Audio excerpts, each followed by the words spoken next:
Els presocràtics feien recerca de les causes primeres del món i del principi global del món.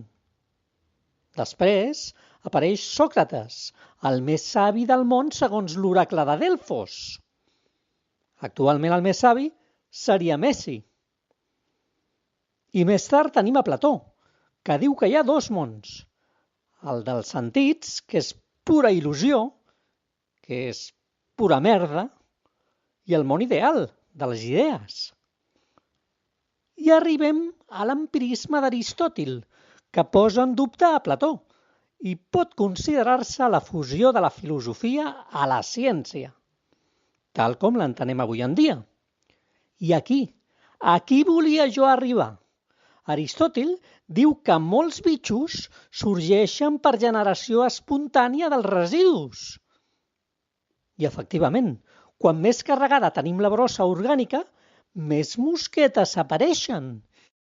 I vaig jo i les esclafo. El crit de visca Aristòtil!